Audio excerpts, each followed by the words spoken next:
Welcome, everybody. Bill Overton here, August 4th, 2025, Old Cast. I think this is episode 4 this year. I'd have to go look it up, but whatever. I'll put it in the title when we post it.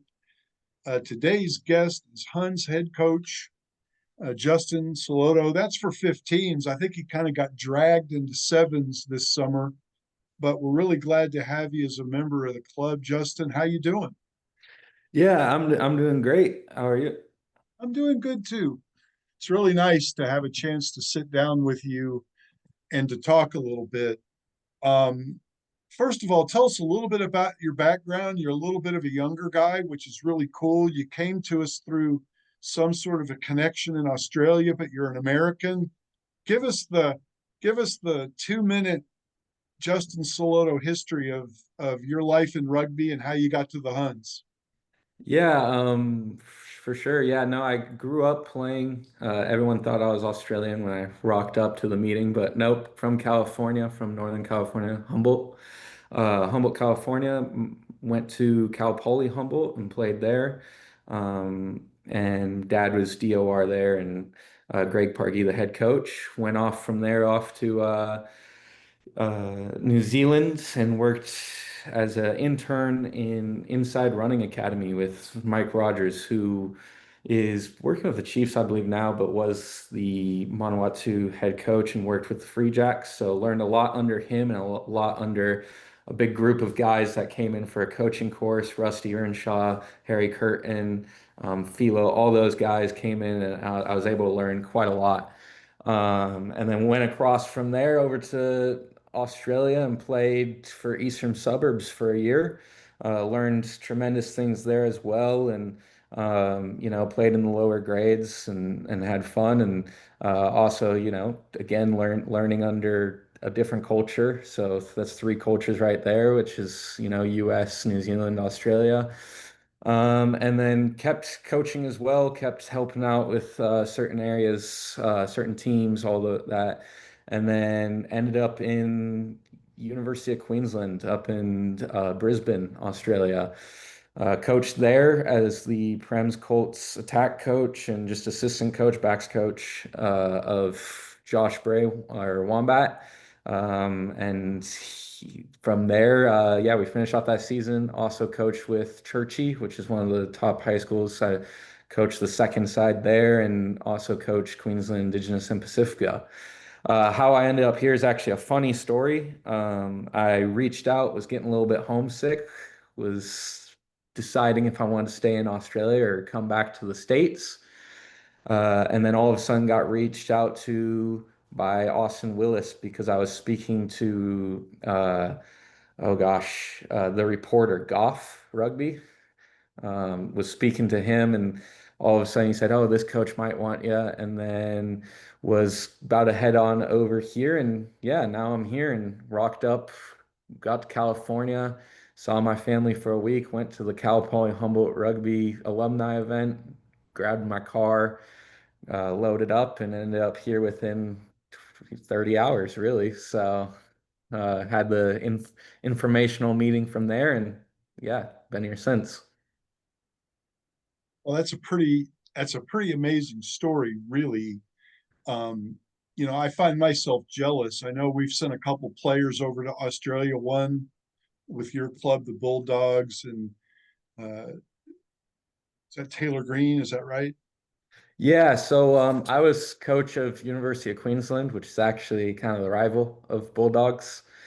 But with the Bulldogs, there was just opportunity, and I took it because I'm here to grow rugby, whether it doesn't matter the club.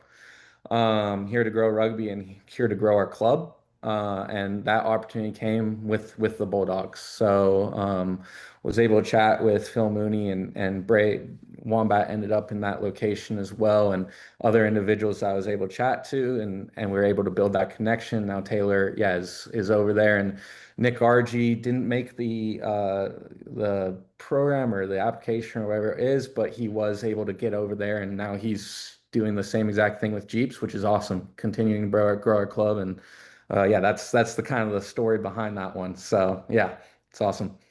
I think that's awesome. Long, long ago, there weren't these opportunities really to go overseas and play it all. And I never even envisioned rugby would be in high school or college programs, let alone the Huns having 4-year-olds all the way up through high school playing in our 125 or more sized youth program. So rugby has really grown, and the Huns have really grown. Um, it's exciting to have a coach that has been through those sorts of situations and programs to bring all that to us. I know that we players in, players out.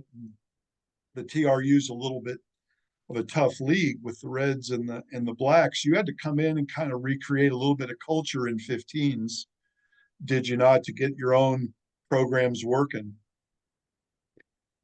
Yeah, no, we definitely did. The first thing that definitely had to get ironed out of the Huns and still needs to across all the board is, availability is the best ability.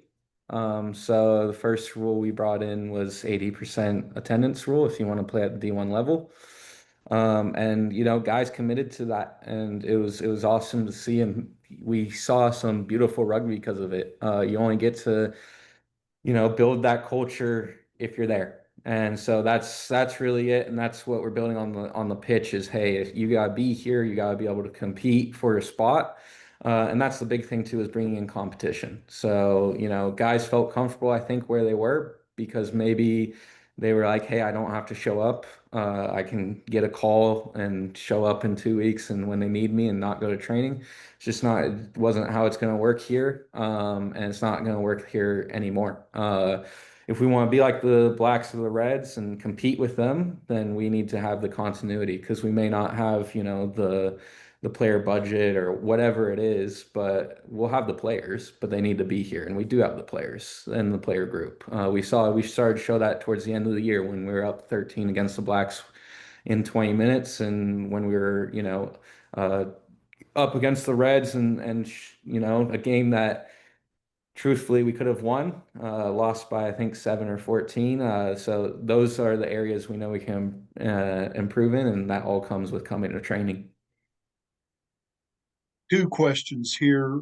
The modern game, though, you can get off to that 13, 14 point lead, but man, you really need depth Hmm.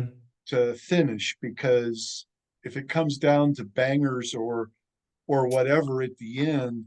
So it seems to me that that's all great, by the way. I think that's just an excellent perspective. But two questions. One is, how do we build depth and recruit? And the second question, and I know that we all discussed this with you when we were talking about you being a long-term coach with us, is how do we extend your coaching philosophy and continuity all the way from D1 down through D3? Yeah, quite a few questions in there. Let me start off with how you build the depth, which is kind of the same exact concept. Obviously, it comes down to recruitment, but again, with the players we do have, it's coming to training. Those types of areas because they only get better, right? They're starting to compete for a spot. We know we had a couple examples last year of players who took a starting spot. Those players that came in probably didn't expect it at the first beginning of season.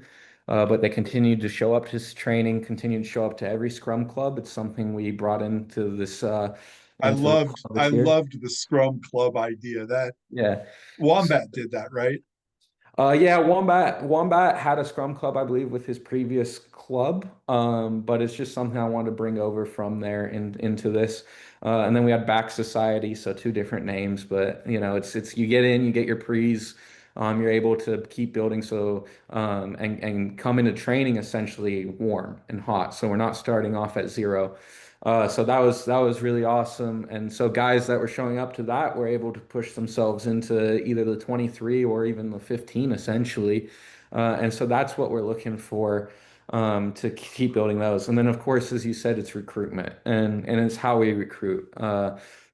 We don't need to be going after the one MOR guy who's going to be maybe filling in one role for one season. We need to build that continuity through multiple seasons. It's great that we can have those guys, and yes, they are, on our list, and it's we want to bring them in. But the thing is, we want guys that have just graduated college are pushing for a spot, then get looked by the MOR. I mean, let's look at the MOR who's looking at these guys. Essentially, there's a wide pool. There's over 150 plus universities.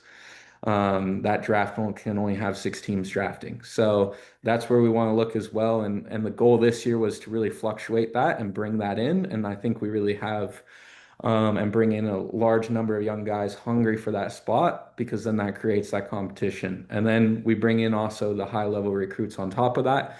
But again, it's all about longevity. Can we keep these guys and keep building this team? Because we don't want one championship. We don't want one semifinal game. We want to be multiple times coming to nationals, multiple championships. How do we keep building that continuity? And then to answer your First of all, question, before you answer the second question, music to my ears. Keep going. yeah, no, no worries. And I think it's really what Sevens has been building like, you know. That's how Sevens is building, why we have success. Also wasn't really dragged in to be coach here. It is a pleasure to be coach of Sevens. It definitely was a last second decision, but you know, I'm happy I took it. And again, it's been great dealing, like working with these guys and Fair coaching. enough, brother. I didn't mean anything negative by it, but fair Gotta enough. cover my basis on that. No, it's been a pleasure, and I'm so excited to go off nationals with this group and see what we can do successfully.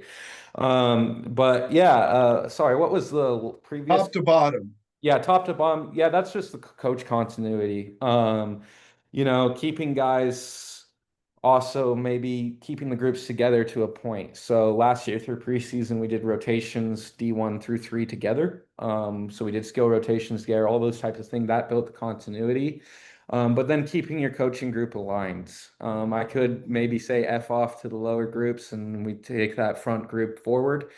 But the thing is, you know, we need to keep that continuity of the teams because we want 1 through 3 to be successful. We don't want just ones to, okay, this is our squad, twos and threes, because if twos and threes are successful, that just builds into ones.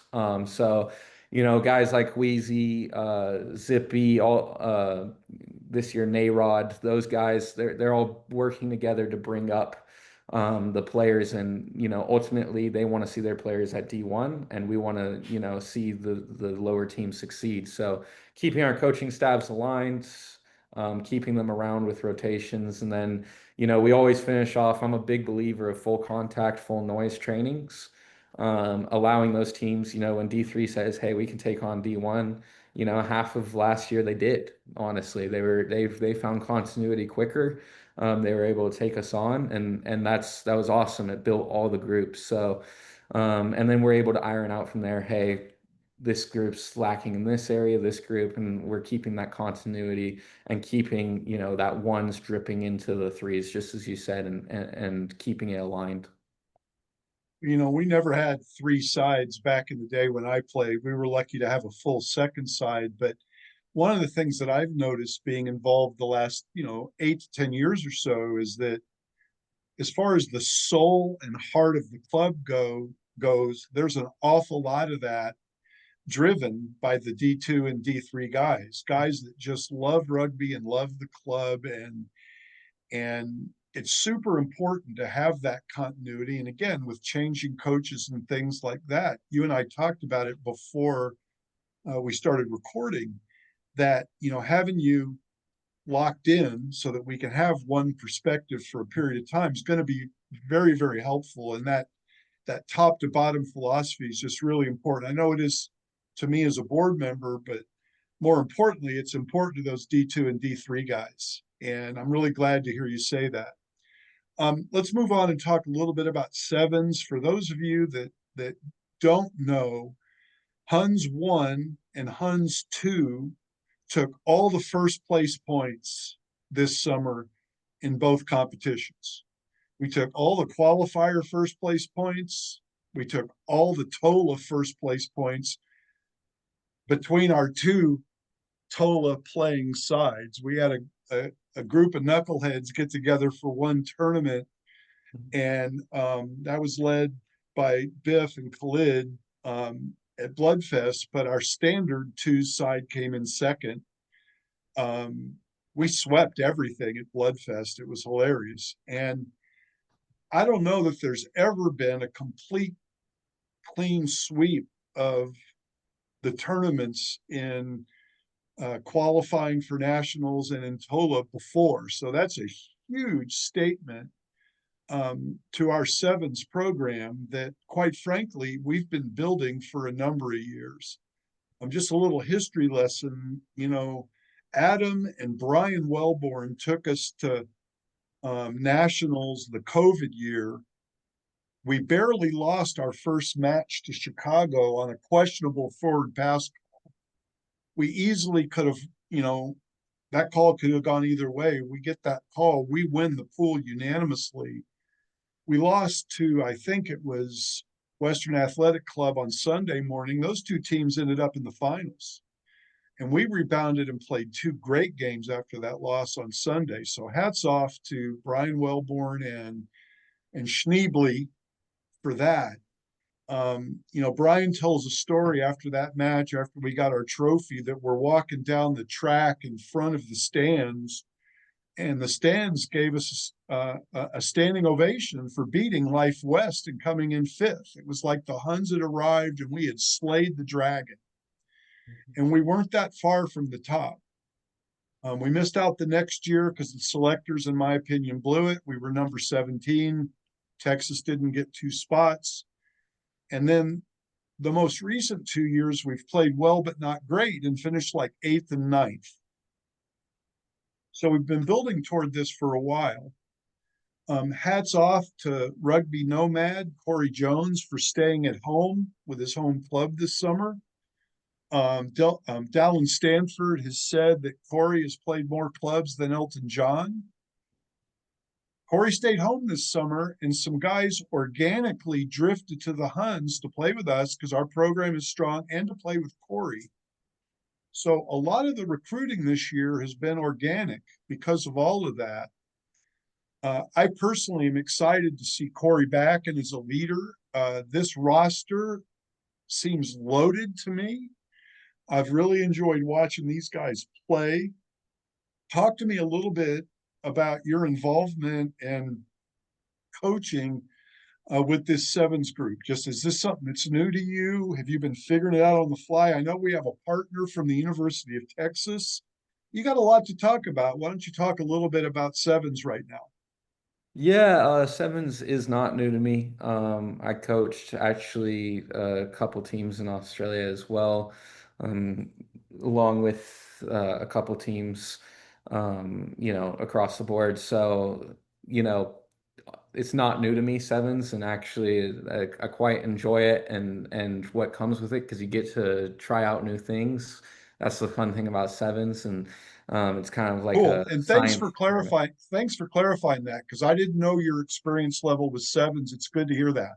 Yeah, yeah. So it's good. Yeah, it's been good. And really my role this year has just been helping out the head coach, Alec Burcham, as well. He's taken over and really has done a great job. And then Van Stewart, yeah, has come from UT and he's doing, an amazing job as well. So we're all just kind of assisting each other. And it's been honestly one of the most co-coaching groups I've been with. So it's been really awesome. It's great on the field when we're making a decision and we're all aligned moving forward. We haven't really had to make a decision that's, one person has to make it because we're all so aligned and this is what we're doing and we all have that mindset. And then Corey as well has just come in and been a leader and also added on to that coaching. So it's been a really good shift and a really good group of guys along with that leadership coming from Corey's end and other leaders as well. Ricky is almost a silent leader on the pitch.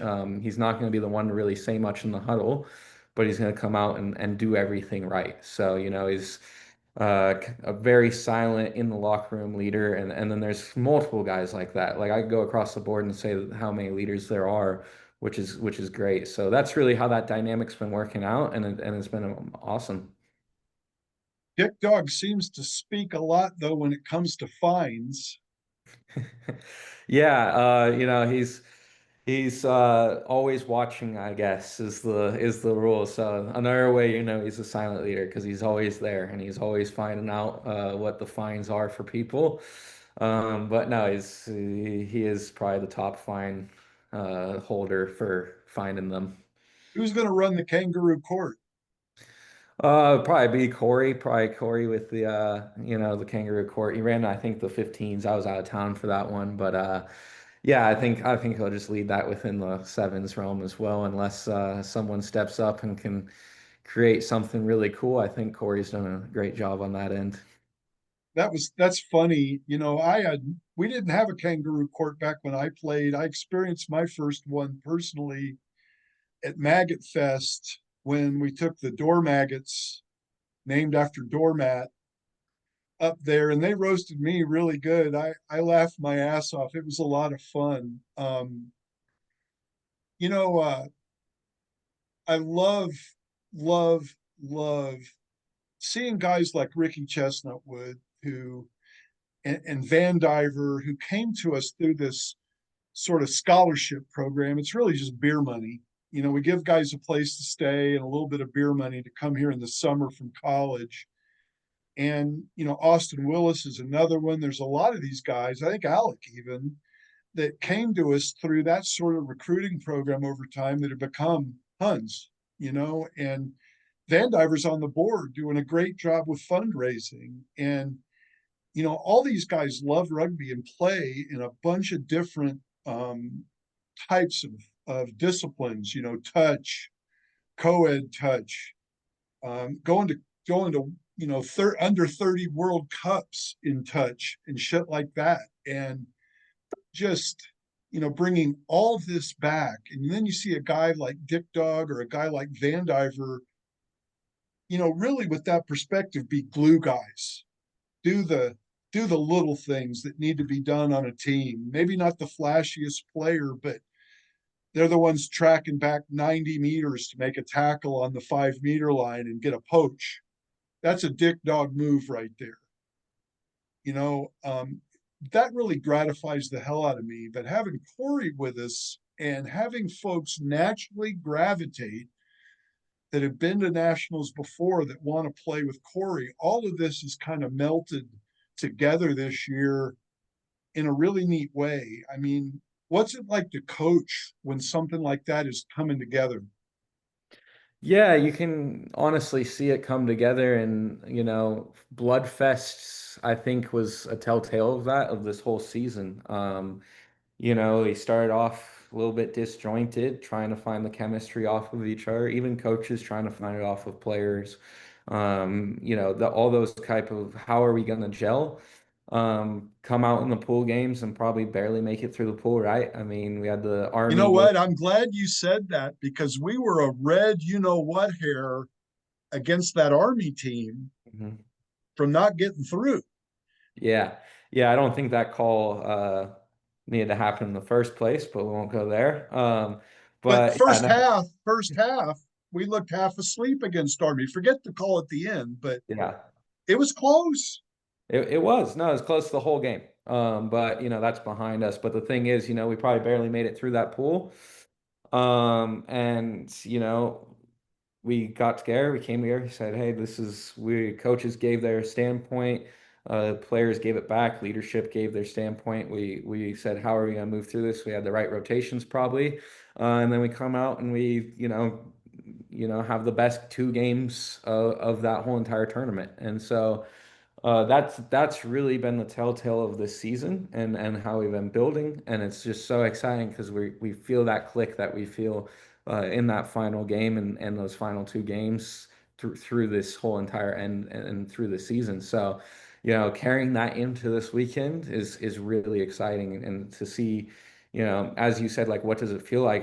It feels like when you're a player almost when you know like okay, rankings don't matter. We see in the pool that we're eighth ranked or whatever. It doesn't matter. We've actually found ourselves to a point where, we are number one in our eyes, and this is how we move forward. So, If um, we're eighth ranked, if it's we're just eighth like ranked, which team in our pool is number one ranked in the whole tournament?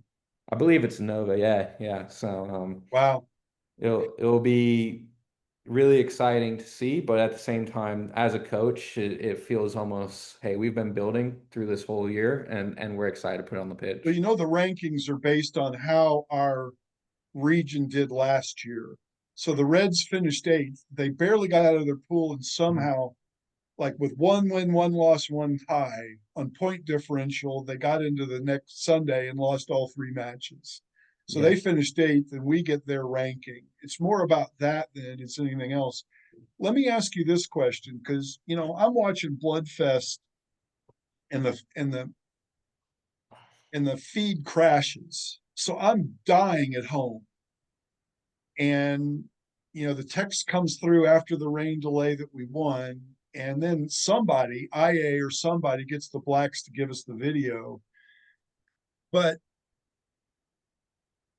cellularly, do you understand what a big deal it is to beat the Blacks? I mean, they've been the Blacks for a really long time, winning and winning in a chippy question, little bit. Let's just leave it a chippy way. To beat the Blacks is, I mean, it's almost orgasmic for an old Hun like myself. Do you get what a big deal it is for us to be able to dominate like we did this summer? Yeah, no, it is, but we gotta carry it through. Ultimately, the Blacks are making nationals in 15s year in, year out, right? And then they're still making nationals here and there in sevens. So, I understand the feeling. I played for Cal Poly Humboldt. We lost to Cal Maritime, I think, for 16 years in a row, and I was on the first team to beat them. And then we go on to win the small college national championship. So, I 100% understand the feeling, especially as a player, but as a coach, we can't get stuck in that, right? Because as much as this was fun to win, our ultimate goal is championship. It's not to beat the Blacks or the Reds. So, we finished that game and we said, okay, we got two more tournaments to get qualified. And that was the answer from the coaching staff. We understood that the Blacks would be maybe that team in those championships, which ended up happening, or in the games to move on. But we knew that, hey, we got more to deal with because we can't just relish on that win. And to be honest, looking at the full scope and club scope, it's not a rivalry till we beat a team four times or three times in a row. So it hasn't been a rivalry for a couple of years, and let's make it into one. Goddamn, that's a great answer. But you know, there is a lot to the emotion Mhm. of the Huns beating the Blacks. Um, I love your commitment to the bigger picture, and I agree with you. And we have Corey, a five-time national championship club sevens winner, leading along with the coaches this summer. I think that we have filled in a lot of pieces that to me look really good, as far as being able to compete at this level: finishers, bangers, Mhm. defense, flair. In the past, it seemed to me at times we got a little enamored going east and west, and that's great. But to keep the other guys honest, you got to be able to go north and south out of nothing too. And it seems to me we have filled those blanks. One of my favorite plays that's been published all over social media was the coop left, right, over the dead body. The guy that he faked out of his jock strap, and then running 60 something meters for a try. That was actually facilitated also by Corey. I know. I mean, again, as a coach, I think you would agree that we need style, format, but you also need intangible plays like that if you're going to win the national title. Would you agree? Yeah, definitely. I mean, sevens is, a game that comes down to athleticism, but, as we've stressed all season, there's more than just athleticism that comes to it if you want to be the winning team. And we're showing that, honestly. The intangibles, just as you said, are so important. Strategies just as important, but it's nice that we have that athleticism. I can't speak on previous Huns teams, wasn't around. But what I can say is this is one of the most athletic teams I've definitely coached. What is so surprising about this team is its length. A lot of times you have a few fast blazer guys, but we have a lot of length, which helps you a lot defensively. And so, we're able to shut things down, and having some of the fittest forwards probably in the league is tremendous with IA, Nikki, and Ricky, and even the subs coming on for them. So, you know, we we have a good mold of athleticism with those intangibles now because we have the guys who have been there. Corey, Coops, obviously one. DeMonte, has those intangibles, and they're almost gifting it to our other players, right? They're gifting it to the Case Flex, gifting that down into the Dante Capellanos and all those other characters that we have or players. I should say characters, Characters, they are. characters is a good Uh, representation of Huns, so that's yeah. okay. I mean, you got Ricky and those, and yeah, the meaning is character, but no, they bring that all into, and then the young guys, that are coming off the bench, that they're growing from this, and it's been awesome to see, and that really does come into effect, and it will come into effect. It will save us from those little mistakes of people who haven't been there yet, and that's what's exciting about it. I meant no criticism in a negative way of prior Huns. I'm super proud of Hmm. everything we've done in sevens and in 15s the last few years. Historically, we compete in a really tough division. I mean, the Reds and the Blacks are really tough. And when I played, the Quins were good. The Hmm. Quins won the national title when I was playing in 15s, but we've always been sort of younger and a little bit outsized at the top level. And so, the phrase punching above our weight comes to mind. I don't get that feeling at all from this group. I think these guys are locked and loaded. I will just say, and I've said this to Corey, you can't have a slow start at nationals. There's no weak matches in pool play. And um, it's so much fun. The setup in Madison, Wisconsin is beautiful. They got a clubhouse right in the middle of both fields. They got the tents surrounding for the players. It really is a great feeling. It's like a rugby festival, the way they set it up, and it's exciting to go. I'm going to see you guys there. Um, any final thoughts? I mean, we try to do these about 30 minutes. We've been talking 30 minutes. Any final thoughts for the guys ahead of this weekend? Yeah, I mean, I'm just excited to see them compete and excited to be a part of it. And it's going to be a fun road trip up to Madison, but it's going to be a determined one with a goal. And just, excited to show Huns culture and keep, showing it to the public. And only goal right now is championship. So, our mindset's on that, and I don't really have any other words. Let's focus on the now and move from there. How about the big picture to the old boys? I do this as much for the players, but also for the old boys that don't get around a whole lot. What do you have to say, big picture, about the club going forward and your role in it? How does it feel to be a Hun? Yeah, it feels tremendous. It really does remind me of my home club, Cal Poly Humboldt. They're not men's, there's no men's around anymore, but it was collegiate, grew up in it. And it really does remind me of that culture. And I'm excited that I was able to grow up in it, and I'm excited that I'm able to see that here, which is really what's kept me around as well. But ultimately, same exact message as Hall of Fame. I haven't changed and haven't changed my players. Is there's no promises other than I'll try.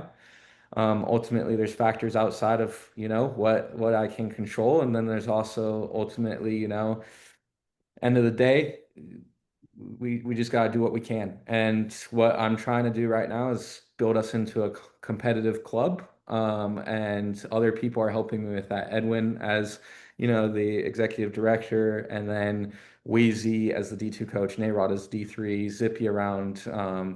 Brian Welburn's been tremendous help as well. That leadership, bringing that together and really trying to prove, hey, we're going to be winners in the next year or so is the goal. And then it's not, we don't want the one championship, we want the multiple. And that's my promise is, hey, we want to keep building this club to be successful multiple years, not something where I up and leave in a year and it's back down to where it was, which ultimately 15 is probably, it was great. And then when I came in was probably a little bit not the results we were wanting. I don't want to leave and have that again. We want to leave a legacy, and that legacy is just competition and a winning club. So just keep building on that, and that's the overall photo or picture that I'm trying to build with us. Well, that's a great perspective. And all those guys you just listed are great guys, Hmm. just absolute guys that bleed blue. And, I say this every one of these old casts that to me, the Huns are really about brotherhood. Hmm. Some of my friends I met in 1975 are still some of my best friends in the world. I toured England last year with a buddy of mine that played. I met him in freshman year, 1976. And we're going to Six Nations matches together. And, I'm really glad you're a part of the family. And we just need to keep building on what we're building. The culture is great. And I know Hansel, the last few years, has led us that if we take care of the culture and the community, the rugby will work itself out. And that seems to be what's happening. Welcome, welcome. I know you've been with us a year now, but welcome. And I'm glad that you're a Hun in here. Yeah, thank you. And just another thing is just it's been one of the most opening clubs, like arm open, come in and just been able to build it, and it's great to see levels, from Div 3 to 1. I want all three to succeed because of that. I want the youth to succeed because it's amazing to see what and Hansel's right. You're building the club itself is building, and all I got to handle is the rugby end, which is honestly a big ask in the US. And I'm so blessed for it, and thank you so much. You got a dog on your side trying to get into the picture? Dude, I got a dog, yeah, that's been trying to get in this whole time. His name's Bring him in. Robbie. Yeah, he's a new puppy. He's been around. All the boys know him from 15s. He's a little staffy, but yeah, I've been dealing with him this whole thing a little silently, but he's excited to be a Hun as well, and he's always out at the pitches as well. So Very sweet. Look, man, I really am glad we were able to take the time to do this. It's probably long overdue, and I'll see you either in October. Well, no, I'm going to see you this weekend, and then either in October or at Old Boys Day. So I'll see you soon, and I'm really looking forward to Natty's this week. Good luck to all you guys. yeah, thank you, and see you then. Take care, man. Huns, everybody.